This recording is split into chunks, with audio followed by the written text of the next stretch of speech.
The desert highway between Las Vegas and Los Angeles stretched into the night like a dark ribbon pulled tight across a barren landscape. It was late autumn, the time when the heat vanished after sundown, and the wind carried a dry chill that cut through jackets and uniforms. Neon lights from distant motels flickered at odd intervals, glowing like exhausted beacons against the vast emptiness around them.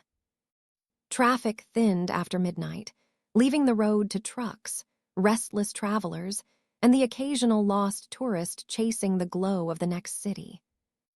Skylar had spent 5 years working night shifts in emergency response, long enough to build a shell around her reactions and move through crises with mechanical efficiency. Most calls blended together into a familiar pattern of accidents, dehydration collapses, bar fights, and unpredictable domestic incidents. Her partner often joked that she had a metronome inside her, steady, precise, unaffected. But the radio call that broke across the static that night had a different tone.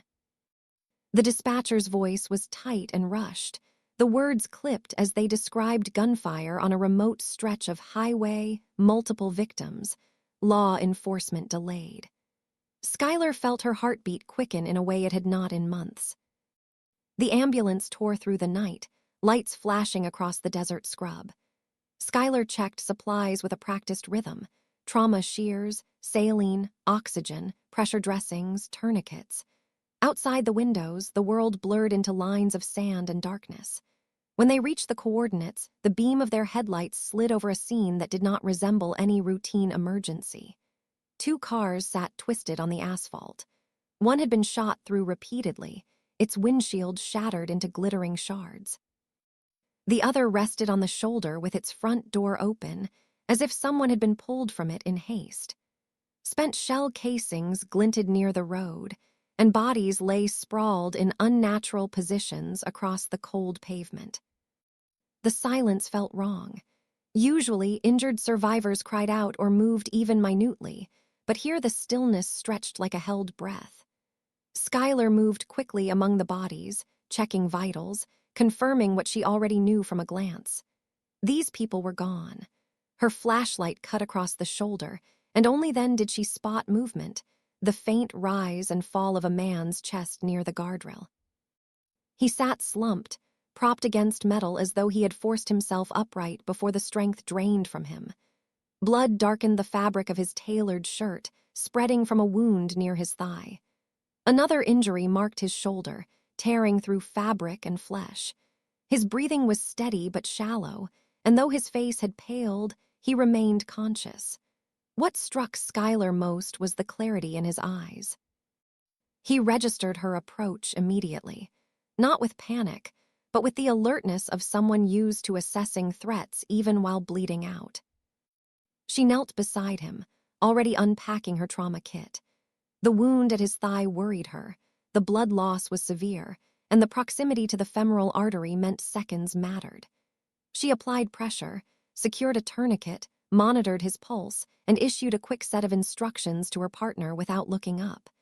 Every step felt like a race against the inevitable decline of his body. The injury at his shoulder appeared less critical but still required stabilization. Skylar cleaned and covered it, all while coordinating vitals and prepping him for transport. Around them, the desert absorbed the chill and the faint, distant hum of approaching sirens. The scene felt less like the aftermath of chaos and more like the remnants of something disturbingly deliberate. The bullet patterns, the precise hits, the absence of fleeing survivors, nothing about it suggested panic. It felt orchestrated, executed by people who knew exactly what they were doing. The fact that this man remained alive seemed almost intentional or the result of an interruption in the violence. Skylar registered this quietly, burying the questions beneath protocol. They loaded him into the ambulance, the inside becoming a whirl of controlled movements. The monitors beeped steadily, oxygen hissed softly, and the drip of fluids pushed against time. Skylar held pressure against his thigh wound, watching his vitals stabilize slightly, enough to give him a window of survival if surgeons acted quickly. The man never drifted fully into shock. He watched her with an unsettling composure, as though memorizing every detail of her actions for reasons she could not guess. At the hospital, everything shifted unnaturally fast. Trauma teams appeared instantly, not scrambling as usual, but moving with a prepared efficiency that suggested forewarning. Security personnel emerged in the hallway within minutes. Paperwork that should have been standard suddenly locked behind restricted clearance. His name flickered across Skylar's tablet only briefly before vanishing into a different level of the system. She registered the oddity, but finished her report in silence, knowing instinctively that asking questions would not invite answers. She expected to see him again in follow-up rounds, as often happened with major cases. Instead, by the end of her shift, he was gone, relocated to a secured wing with private guards stationed at the doors. Higher administration members, who rarely involved themselves with ED cases, appeared in quiet conversations around the nurses' station. The mood shifted perceptibly. People avoided eye contact and spoke in guarded tones. In the following days, Skylar tried to return to routine, but the memory of the man, his injuries, his expression, the way the hospital had folded around him, continued to surface at odd moments. She convinced herself it was simply the residue of a difficult call until she received a message requesting her presence in the administrative office for additional documentation. She expected a supervisor. Instead, she entered a room where a man in an expensive suit waited, sitting in relaxed confidence. He did not wear a badge, nor did he introduce himself. The folder before him contained details about her employment, qualifications, and personal financial records that hospitals typically never accessed. His tone remained polite as he outlined an offer, a private medical assignment outside city limits, discreet and well compensated. He framed it as a one-time opportunity, something professional yet unconventional. Skylar refused immediately. The situation brushed against every ethical boundary she honored, and the smooth detachment in the man's manner only heightened her unease. She cited protocols and legal obligations. He accepted her refusal without argument, closing the folder with quiet finality. The meeting ended with no overt threat, only an impression that something had been decided without her. At home that evening, she saw a black SUV idling near her building. Its engine ran softly, its windows tinted too dark for her to see the occupants. She told herself it was coincidence, but her instincts disagreed. On the mat outside her door lay an unmarked envelope. Inside was a precise sum of cash, the exact amount of her unresolved debts and overdue bills, and a slip of paper containing coordinates and a time. Standing alone in the dim hallway, Skylar understood that the night on the highway had not ended. It had only opened the first door. The man she had saved had not disappeared. His world had reached out, calculating and quiet, and placed its weight directly onto her path. For several days, Skylar tried to pretend the envelope on her kitchen counter did not exist. She pushed it under a stack of unpaid bills, set her keys on top of it, covered it with a grocery flyer, as if layers of paper could neutralize the pressure coiled inside. The coordinates and the neat block of numbers representing money sat like a fault line through her thoughts, invisible yet constantly shifting the ground beneath everything else. At first, she clung to her routines. She arrived at the station early, checked equipment, ran through protocols with the same quiet precision that had made her reliable in chaos. However, subtle changes began to spread through her shifts. Calls that should have been hers were reassigned. Her hours, once stable, were reduced without explanation. Supervisors who used to greet her with tired camaraderie now responded with curt nods and diverted eyes. She told herself it was coincidence, restructuring, budget issues. Yet each new schedule posted on the wall pushed her further toward the margins. Days that should have been filled with overtime opportunities became blank spaces. The financial math she had always managed with strained creativity started to break apart. The cost of the assisted living facility where her mother lived did not shrink simply because the hospital had adjusted staffing. Mortgage payments on the aging house at the edge of the city did not pause for administrative decisions. On a Saturday evening after a shortened shift, she noticed the same dark sedan appear in her rearview mirror 3 blocks from the station. It followed at a lawful distance, changed lanes when she did, turned when she turned. It never sped, never tailgated, never did anything that could be reported as harassment. It simply existed in her peripheral vision all the way to her neighborhood, then continued straight when she pulled into her driveway, as if on an unrelated route. The same pattern repeated 2 days later. Different time, same car, same unhurried shadowing. The driver never revealed a face, just a reflection on tinted glass. Skylar's instincts, honed by years of walking into unpredictable scenes, registered the behavior as intentional. Someone was tracing her routes, testing her reactions, reminding her that refusal did not equal invisibility. Inside her house, the air felt thinner. The structure itself carried the weight of history and obligation. Her parents had bought it when the neighborhood still promised growth. After her father left and her mother's health deteriorated, it had become an anchor and a burden simultaneously. Skylar had taken over the mortgage to prevent the house from slipping into foreclosure after the medical bills began. She accepted the peeling paint, the creaking floorboards, the unreliable heater, because the alternative was to lose the last tangible remnant of a family that had already fragmented. Now, with her hours cut and the facility fees climbing incrementally, every bill she opened felt heavier. She calculated expenses late into the night, comparing numbers on the paper to the cash in the envelope she pretended not to consider. The money inside would cover months of security, remove the immediate threat of default, buy time. But it came tethered to a set of conditions implied rather than stated, to a world that had brushed against hers on a dark highway and then refused to retreat. By the end of the week, exhaustion and cold logic converged. She did not believe in miracles, only in trade-offs. The offer framed itself in her mind as a boundary she could control. A single off-the-books assignment, a line drawn clearly around one night in exchange for breathing room. She convinced herself that accepting once did not mean belonging, that cooperation did not equal loyalty. When she called the number enclosed in the envelope, the arrangement unfolded with unnerving speed. A vehicle arrived outside her house precisely at the agreed time, a polished SUV with an unremarkable license plate and a driver whose expression never shifted beyond professional blandness. Skylar locked her front door, feeling the familiar click of the deadbolt fall strangely flat, and slid into the back seat with her medical bag on her lap.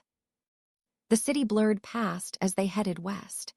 Streetlights and strip malls gave way to gated communities and manicured hedges. The freeway lifted them gradually toward the hills that overlooked Los Angeles, where houses were built less for shelter and more as statements. The farther they drove, the more distant the lights of ordinary life seemed, until the glow of the basin spread below them like a separate universe. At a high, curved stretch of road, the SUV left the highway, passing through a corridor of dense foliage trimmed into precise shapes. A checkpoint appeared ahead, barely visible until the headlights washed over it. Security personnel stepped out of a discreet booth, speaking quietly into earpieces as they approached. Mirrors swept under the car in practiced motions.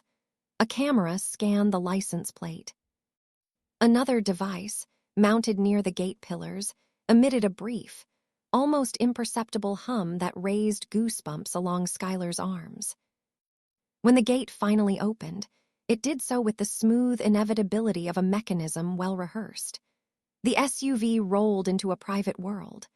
The house revealed itself slowly as they approached, not a gaudy monument, but a carefully orchestrated structure of glass, steel, and concrete.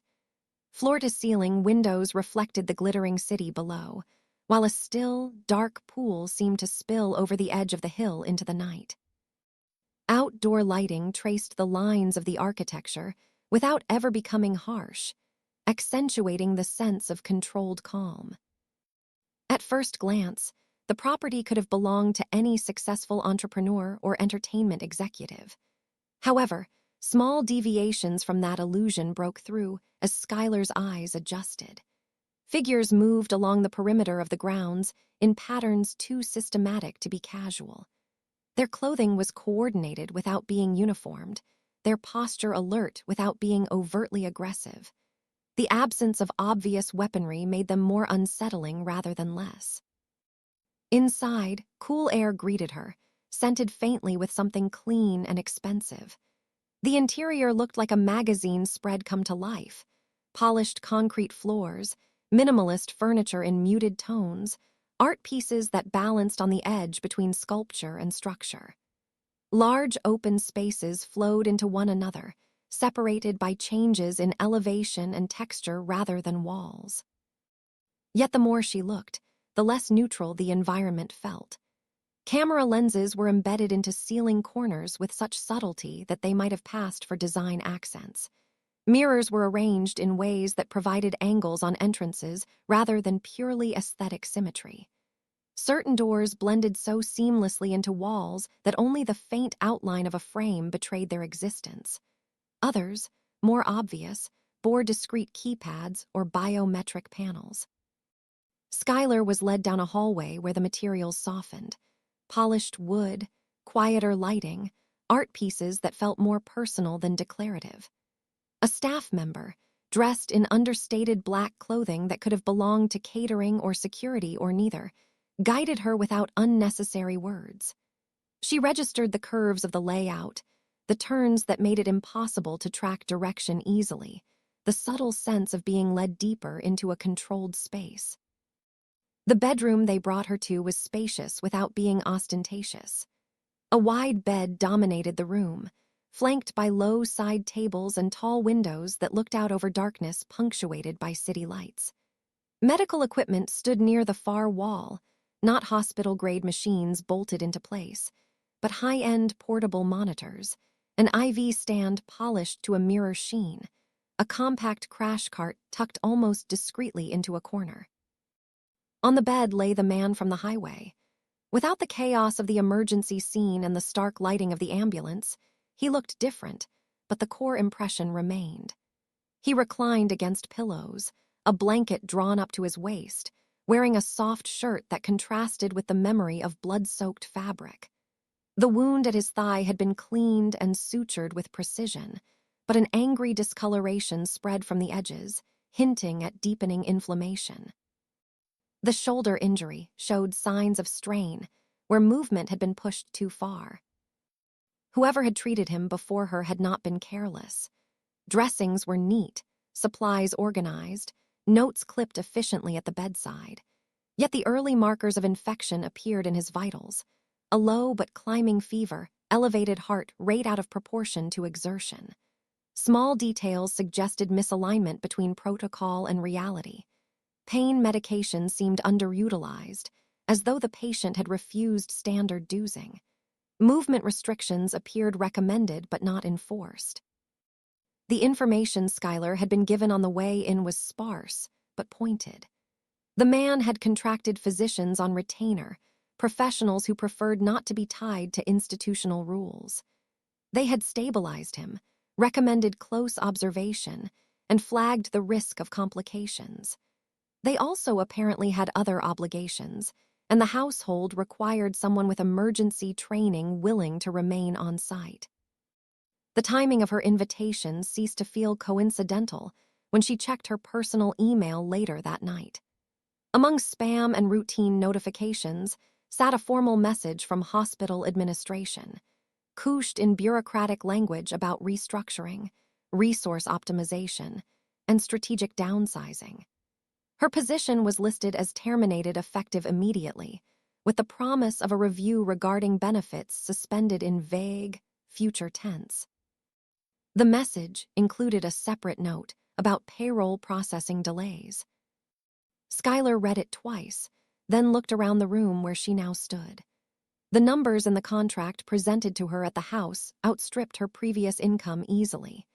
The offer included accommodation in a self-contained suite, access to the property's amenities, and a schedule focused entirely on a single patient. The only thing absent was clarity about who owned the house, how far his influence reached, and what exactly his operations entailed. In the following days, her life narrowed and widened simultaneously. Narrowed because her world compressed into a set of rooms, corridors, and secure outdoor spaces suspended above the city. Widened because the patterns of activity within that world revealed a network of connections far beyond any hospital system she had known. Her duties settled into a demanding but familiar rhythm. She monitored the man's vital signs, adjusted fluids, managed his pain carefully enough to balance recovery with alertness. She reviewed lab results delivered not through hospital channels, but by private couriers, processed through a laboratory service that seemed to exist purely for clients of a certain caliber. She changed dressings, observed the wound edges for changes in color and temperature, modified antibiotic regimens in consultation with unseen specialists who communicated via encrypted calls and files. Each day, she learned the house's patterns a little better. The kitchen staff moved in predictable cycles, preparing meals with restaurant-level care, but speaking little, their focus on precision rather than conversation. Cleaning personnel appeared and vanished like a tide, leaving no scent of chemicals, no trace of dust. Their presence always seemed to precede the arrival of others whose schedules were less regular. The security contingent formed a separate layer altogether. Their routines were cyclical but never monotonous. Schuyler noticed pairs of them at the gates, on the terraces, along the interior hallways.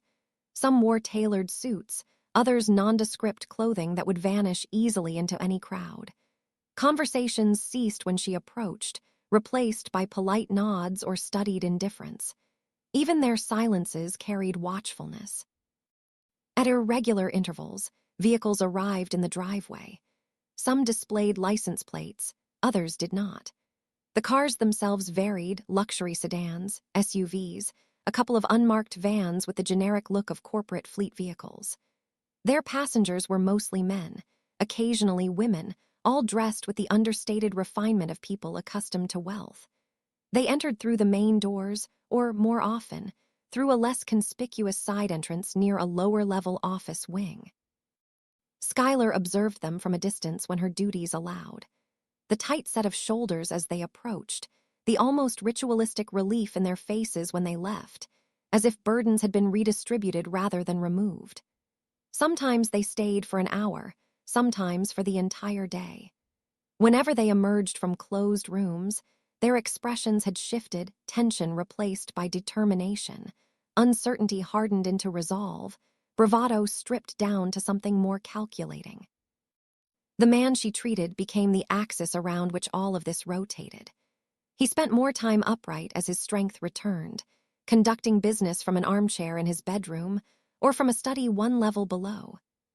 Documents arrived in secure folders, encrypted tablets were delivered and retrieved, calls were taken with the door closed, and the tone of his voice reduced to a low murmur that carried no content through the walls, only intent. From the vantage point of her professional duties, Schuyler could not ignore the duality of his existence. On one level, he was a patient with clear medical needs, a body fighting infection and trauma. On another, he was the gravitational center of a structure that functioned less like a private residence and more like an operational hub. Every movement of staff and visitors aligned around him as if he were both the source and the target of unseen forces. In quiet moments, during late-night checks when the house grew still except for the soft footfalls of security rounds and the hum of climate control, the design of the place revealed itself more fully. The open living areas and visible luxuries were only one layer. Beneath them, darker corridors branched into rooms without windows, where light did not spill into the hallway when the doors opened. The presence of server racks in one discreetly hidden space suggested centralized information management. Another area, glimpsed only briefly, contained equipment that looked less like home technology and more like industrial communications hardware. The longer she stayed, the more the outlines of the truth came into focus. This was not simply the home of a wealthy man who liked privacy. It was an elevated island of control built above the city, where decisions were made and communicated outward, where meetings left no public record, where agreements traveled down invisible channels to shape realities far beyond the property lines. Schuyler did not know all the names of the people involved, nor the exact nature of the transactions that flowed through the house. But she recognized certain patterns. The timing of visits that coincided with specific news cycles, the arrival of particular vehicles after notable incidents reported in passing on the morning broadcasts, the way staff tension rose or fell according to shifts in this unseen weather. From her position at the boundary between medicine and whatever moved behind the walls, she occupied a narrow, precarious space. She was necessary but not initiated, trusted with access to the physical vulnerability of the central figure, but not yet granted full understanding of the system he controlled. She tended to his wounds in a room with a view of the city he influenced, aware that each day she spent there pulled her further away from the anonymous life she had led and deeper into a realm where the rules she had learned in training no longer fully applied. Schuyler learned the man's name not from him, nor from anyone who openly introduced themselves, but from overheard fragments, documents left briefly unattended, and the quiet way certain people straightened when they spoke it. Jaden Rivers existed like a pressure line beneath the surface of the city, invisible until it shifted. His name rarely appeared in public records, and when it did, it was attached to complex ownership structures or shell companies distributed across several states.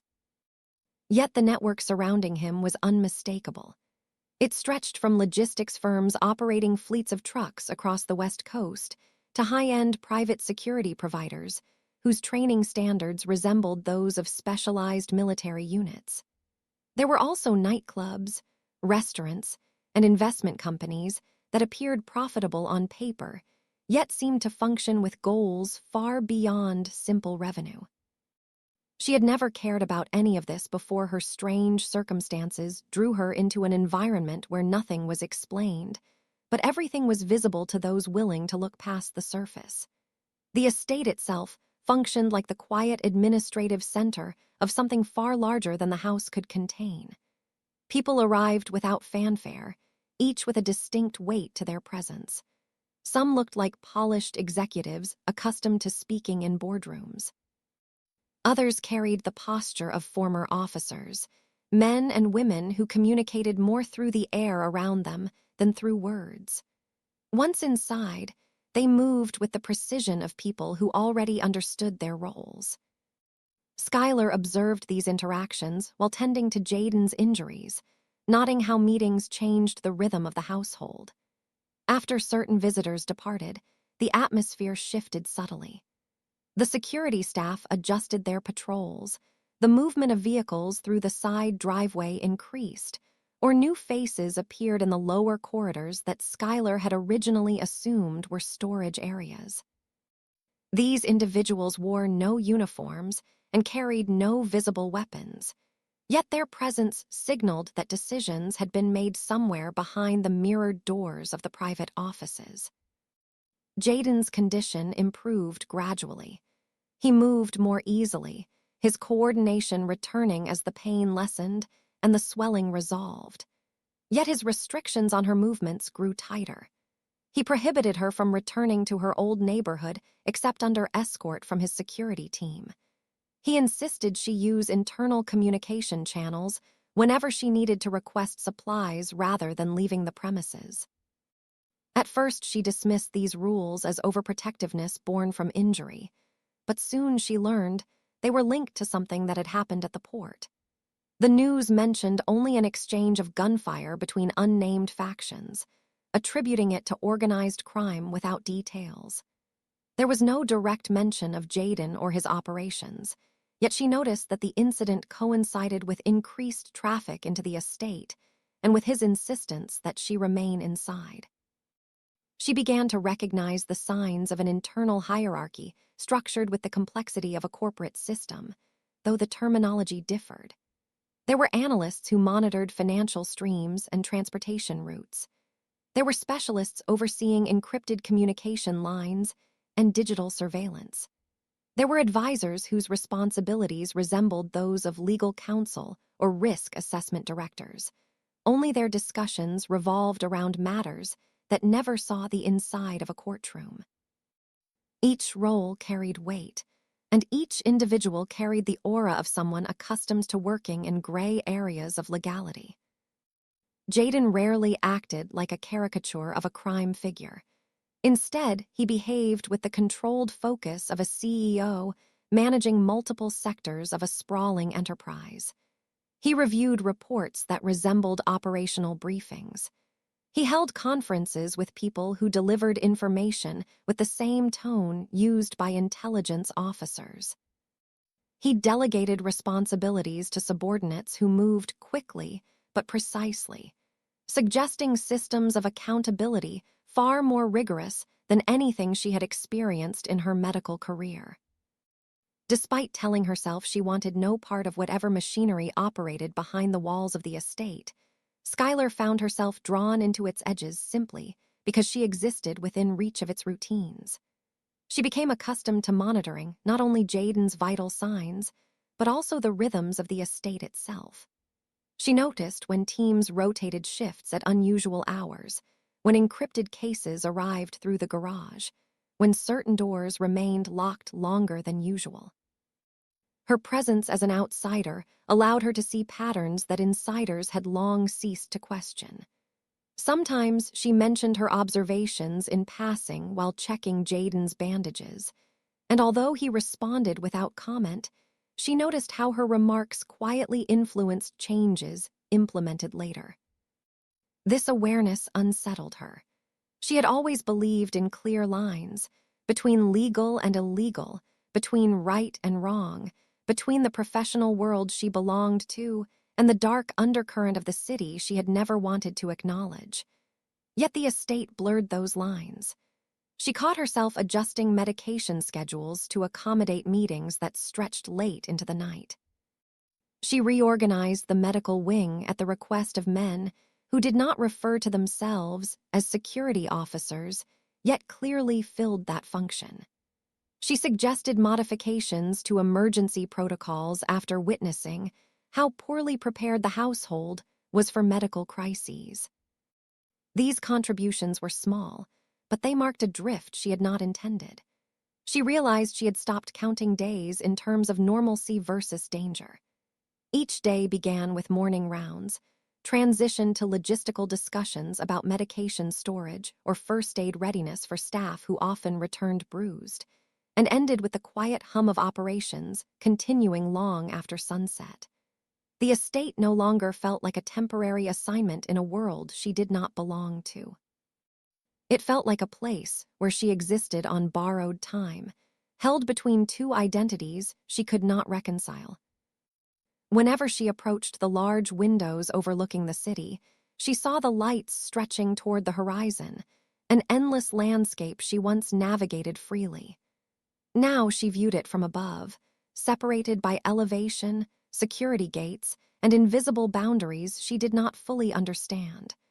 Returning to her old life felt increasingly unlikely. The hospital shifts, the late-night drives, the anonymity of regular work all seemed distant, as though belonging to someone she had been before a single night on a highway altered the course of her reality. She did not know whether the estate had welcomed her in or trapped her slowly, but the effect was the same. The world outside grew dimmer with each passing day, replaced by the quiet pulse of operations in the hills and the shadowed network that fed them. In the background of Jaden's recovery, she sensed her own transformation unfolding, subtle and unspoken, shaped not by coercion, but by proximity to a world that made decisions with consequences far beyond anything she had been prepared to face. Skylar sensed the shift before the alarms confirmed it, a subtle pressure in the air that did not resemble the usual controlled rhythm of the estate. The house had grown unnaturally still.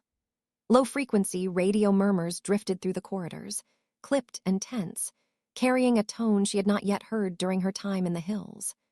Hours earlier, the security teams had departed in staggered convoys for an off-site meeting somewhere beyond the desert line, but their absence had felt routine.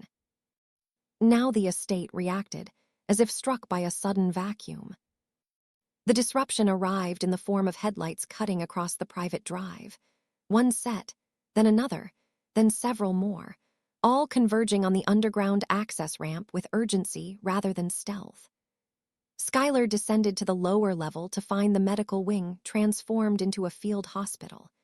The equipment she had arranged weeks earlier under the assumption it would serve minor injuries had been expanded into a trauma station capable of handling multiple critical cases. Bodies were carried inside on improvised stretchers, their clothing torn, their gear scorched by muzzle flashes. Some were conscious, some not. One man's breathing sounded like it came from the bottom of a well, wet and shallow. Another's pulse faltered beneath her fingers before she could apply pressure. There was no time to think. Instinct and training absorbed her completely. She directed triage classifications, stabilized blood loss, improvised ventilation when supplies ran low, and delegated tasks to staff who were more accustomed to security duty than medical assistants. The room smelled of antiseptic threaded with iron and dust from the desert air clinging to boots and clothing. It became clear through overheard fragments that the convoy had been ambushed with precision, not by chance, as though someone had anticipated the route and the exact timing of their travel. The injuries told the same story. The wound trajectories were too uniform, the placement of shots too disciplined. As the casualties settled into post-operative care, or into the silence of bodies beyond saving, Skylar finally regained enough mental space to register the broader implications. The attack had pierced not only bodies, but the structure of confidence surrounding the estate. Jaden had built his operations on the assumption that internal information was protected, and any breach came from predictable external threats that could be countered through routine strategies. But the ambush revealed perfect foreknowledge of movement, environment, and personnel. Someone had calculated the vulnerability precisely. In the days that followed, the house adopted a different posture. Surveillance patterns changed.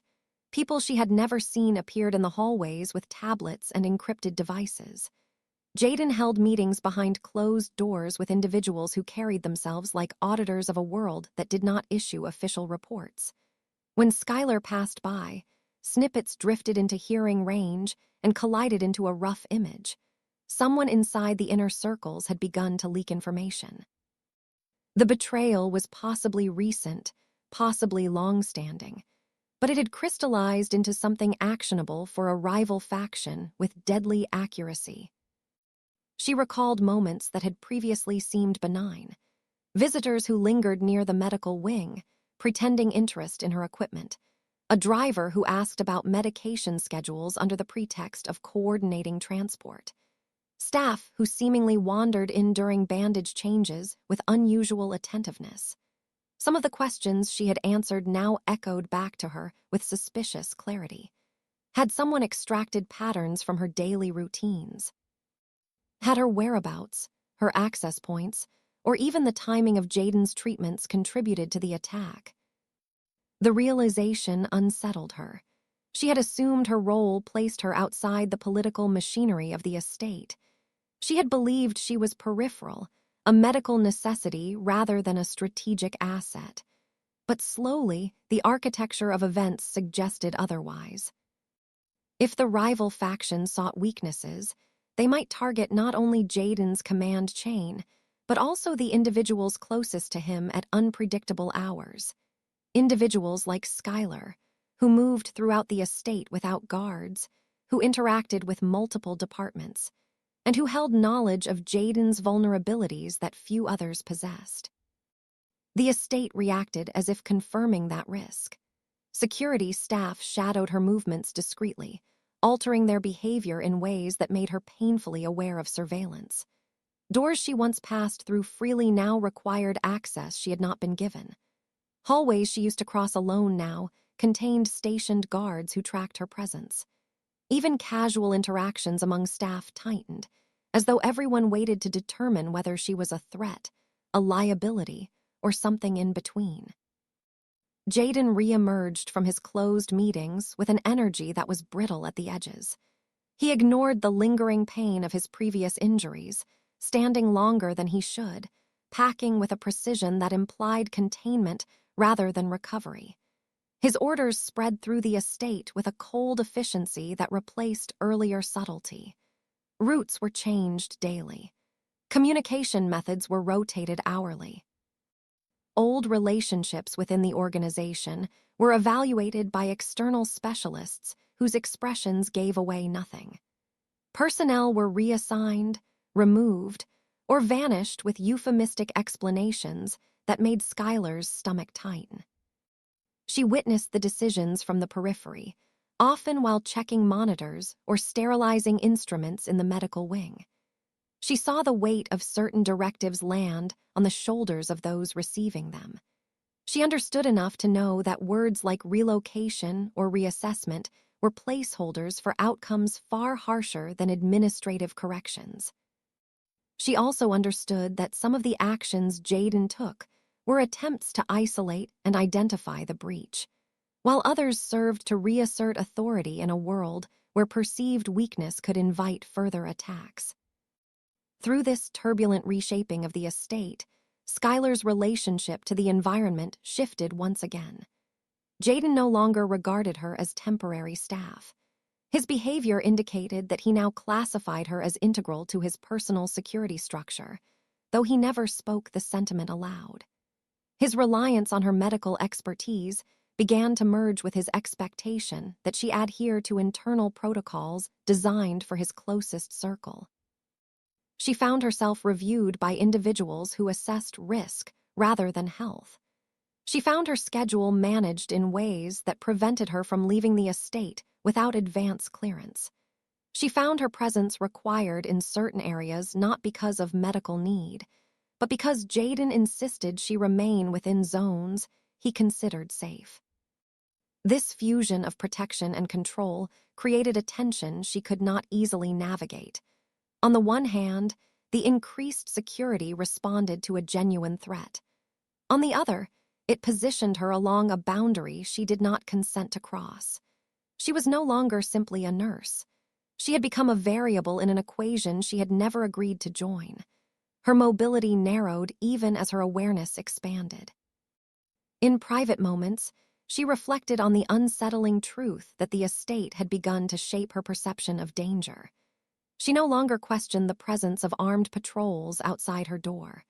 She no longer flinched when encrypted reports mentioned casualties.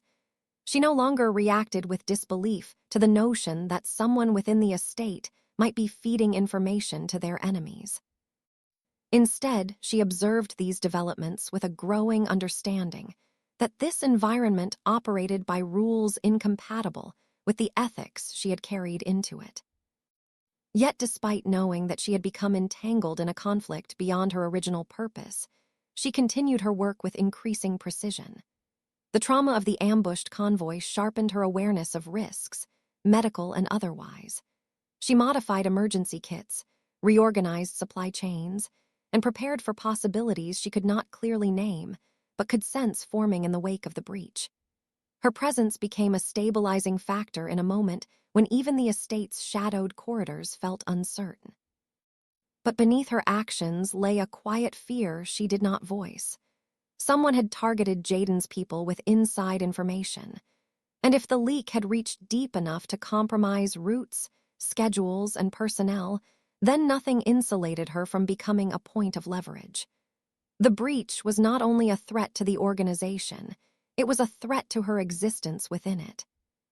Schuyler recognized then that the walls around her served two purposes: to shield her from external dangers and to confine her from internal ones. The line between those purposes blurred further with each passing day, leaving her suspended in the unsettling realization that she had become part of a world that measured loyalty, vulnerability, and survival in ways she had only begun to understand. The pressure around the hillside house intensified in ways that felt almost physical, as if the air itself had thickened. Rumors filtered through the city about an upcoming federal operation, the kind of coordinated strike that required months of preparation and layers of intelligence. Schedules of cargo inspections shifted overnight. Unmarked vehicles appeared more frequently on the highways that connected Los Angeles with its satellite towns. News anchors described it as a routine crackdown, but the unease threading through the city suggested something far more deliberate. Inside the house, the atmosphere took on a subdued urgency. Staff members moved with sharper precision, security personnel lingered longer in corridors, and the analysts who occupied the lower offices carried stacks of documents with a tension that betrayed the seriousness of their work. Schuyler felt the change immediately. She had grown attuned to the rhythms of the place, to the quiet signals that accompanied every shift in danger. This time, the rhythm had become erratic, pulsing with warnings she could not yet interpret. The catalyst arrived in the form of a message from a former colleague at the hospital. The email was short, professional on the surface, but the subtext vibrated with anxiety. He requested a discreet meeting in downtown Los Angeles, offering no further detail. Schuyler hesitated for hours before agreeing. Part of her feared a trap, another part feared that refusing would draw even more attention. She took the meeting because she needed clarity, because she felt herself stretched between two worlds demanding answers. The cafe was loud, bright, and anonymous, filled with the clatter of cups and a steady hum of distant conversations. Her former colleague looked worn, as if the month since she had last seen him had carved new lines into his face. He showed her photographs of places she had visited with Jadden's escort, images of cars she had ridden in, timestamps that aligned with nights she had worked in the medical wing of the house. Federal agencies, he explained through carefully chosen gestures and gestures alone, believed she possessed critical information. Her presence in proximity to certain individuals had placed her squarely within the radius of their investigation. Her silence was now a liability, her cooperation a potential breakthrough. A report lay in front of her, printed on thin paper, outlining patterns of movement, sequences of events, and lists of names she recognized from the house. The wording framed her as an unwitting witness, someone who could provide medical insight and logistical knowledge. She was offered relocation, protection, and a new license in a different state. The promise was presented as salvation, but to Schuyler it felt like a door disguised as an escape hatch. She sensed the trap hidden beneath the promise. Stepping through meant cutting ties, not only with Jadden's world, but with the version of herself that had grown there. She left the cafe with the report folded in her bag, feeling the weight of it like a stone. Outside, the city churned with indifference, its constant noise swallowing her turmoil with ease. Schuyler walked for nearly an hour without direction, her mind circling the implications. Every scenario she imagined fractured into unforeseen consequences. Leaving meant abandoning the people she had treated, the systems she had helped reinforce, the man whose trust in her, however flawed, felt real in a way she had never experienced before. Staying meant tying herself to a future built on instability and moral ambiguity. When she returned to the house, the view from the hillside felt sharper, as if the city's lights had grown teeth. Security personnel stationed near the entrance watched her closely, unable to hide the suspicion already circulating through the ranks. The tension inside the home pressed against her senses. Conversations halted when she passed certain rooms. Doors she once walked through freely now required additional clearance. She felt the boundaries closing in, subtle but unmistakable. Jadden's presence drew her attention the moment she saw him. He looked unchanged at first glance, controlled posture, measured movements, but she noticed a faint fatigue pulling at the edges of his expression. His injuries had technically healed, but the recent breach within his organization had carved deeper wounds that were not visible on his skin. He carried the weight of responsibility the way others carried fear, holding it close and refusing to let it dictate his decisions.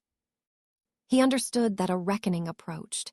Federal pressure, internal betrayal, and escalating territorial conflicts had converged into a storm he could no longer delay. His preparations unfolded in organized layers. Relocation routes drafted for key personnel, secure vaults emptied, tasks redistributed. In the midst of this storm, he turned to her with an intensity that made the air feel unsteady. Without speaking, he made his intentions clear. If the conflict escalated beyond containment, she would be the first sent out. He was prepared to arrange transport, new documents, and enough financial support to erase her old life entirely. He was ready to disappear from hers if that was what she needed to survive the next wave of consequences. His willingness to sever the connection struck her harder than any threat could have. For the first time since their paths had crossed, she saw him not as a force of dominance, but as someone bracing for loss. Skylar retreated to one of the upstairs rooms, sitting near a window where the evening light flattened the world into silhouettes. She unfolded the report again, studying each line with the calmness that came once panic had burned itself out. The pages detailed a narrative that cast her as a victim of circumstance, someone caught in the orbit of a dangerous man. Yet the truth was more tangled. She had started as an outsider, but the house had pulled her in, reshaped her instincts, and revealed a part of herself that could not be neatly severed. She thought of the moments no report could capture. Nights spent holding pressure on wounds in the basement clinic. Mornings when she found Jadden studying maps in silence. The rare seconds when he let down the armor, and she saw, beneath the strategist, a man exhausted from navigating a world that granted no second chances. She realized that leaving would mean abandoning not only the danger, but also the strange, brutal honesty she had found here. Skylar placed the report on the table and pressed her palms against the cool surface. The decision before her was not between right and wrong. It was between versions of herself, one that could return to the safety of structure and another that had learned to operate in the shadows with a clarity she had never possessed before. She understood that the government wanted her to be a key witness, but Jadden wanted her to be free. Both paths required sacrifices that could not be undone. By the time the house lights dimmed for the night, Skylar understood that the report she held could not be rewritten, not by federal agents, not by Jadden's people, and not by her own wish for a simpler truth. It was a record of who she had become, of the line she had crossed the night she agreed to enter the hills. Whichever choice she made next would define her future with an irrevocability she could no longer ignore. She folded the report one last time and placed it in the drawer beside her bed. Around her, the house remained awake, alert, preparing for the next movement in a game she had never intended to join. And Skylar sat in the quiet center of it, realizing that the path ahead was hers alone to choose, even if both options led into darkness. The silence of the hillside house had a different density that night, the kind that preceded irreversible change. Skylar felt it the moment she stepped into the main corridor and saw the shift in the posture of the guards. Their movements lost their usual fluidity and became clipped and purposeful. Radios emitted bursts of short-coded transmissions. Stairwells that normally remained open were locked down, and the secure wing hummed with the distant sound of servers being copied, dismantled, or relocated. By the time she reached the lower level, the decision had already been made without her involvement. Federal agencies were initiating an operation within the next 24 hours, one aimed directly at the network that used the house as its invisible headquarters. Analysts in the basement worked in controlled urgency, sorting files, wiping systems, and sealing evidence that was never meant to exist. The rhythm of the entire structure changed into a tempo she recognized from emergency medicine. Deliberate, compressed, executed with an understanding that time had reduced itself to its most valuable fragments. Jadden's staff moved through the rooms like shadows. Vehicles arrived and departed through the service road, their engines muffled, their lights dimmed. A handful of individuals she recognized from earlier weeks were escorted out with discreet precision, people whose presence during a raid would lead to immediate arrests. Others voluntarily confined themselves deeper into the property, preparing to act as decoys or fire breaks if the operation spread wider than expected. The entire compound, breathed like a living organism preparing for impact. Skylar retreated to the guest room where she had spent most of her time since arriving. The space felt altered now, filled not with routine familiarity, but with a sense of impending departure. She opened her travel bag and began placing inside only the essential items, medical tools she trusted over any replacement, a small set of clothes, and the documents she had kept hidden beneath the dresser. Her movements were steady, but her pulse carried the undeniable thrum of conflict. On the bed lay 2 phones. One linked her to the federal agents who had offered her a new identity, financial support, and protection in exchange for cooperation. The other connected her to the internal network of the house, a system routed through encrypted lines that led directly to Jadden's command room. Each device represented a version of herself she had the power to embrace within a single minute. Outside the window, Lowe's angels sprawled beneath her in a haze of light and distant noise. The city looked calm, unaware of the machinery of enforcement already beginning to tighten around its edges. The coming day would likely bring news reports of coordinated raids, sealed warehouses, and seized accounts. There would be commentary about victory for order and justice. But Skylar had come to understand how fragile those words were when they were applied to power structures no journalist could fully map or comprehend. She tried to imagine what her life would look like if she left tonight under federal protection. There would be a new apartment in a sanitized suburb of another state, a new license issued under a different name, and a return to the kind of medical work that left no residue of moral uncertainty. Her mother would be moved to a facility closer to her. She would no longer need to glance over her shoulder or monitor the posture of strangers in public places. It would be a clean life, built on the erasure of everything she had become since the night she found a bleeding man on the highway. Yet the image felt thin, as if it belonged to someone else. The woman who had walked into the hillside house for the first time would have accepted it without hesitation. The woman in the guest room now understood too much about how the world functioned at its edges, where laws bent to the will of those with influence, and where people she once would have categorized simply as criminals had shown her a kind of loyalty and vulnerability she had not expected. Skylar sat on the edge of the bed, the 2 phones placed parallel before her. The federal one held no warmth, no memory. It represented only procedure and escape. The internal phone contained a silent history of requests for supplies, medical updates, and rare moments when Jadden had checked on her welfare with an attention that existed outside the bounds of necessity. She realized with steady clarity that the conflict she faced no longer concerned morality alone. It concerned identity.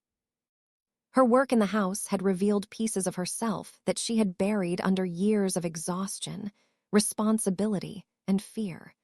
She had become capable not just of healing, but of leading under pressure.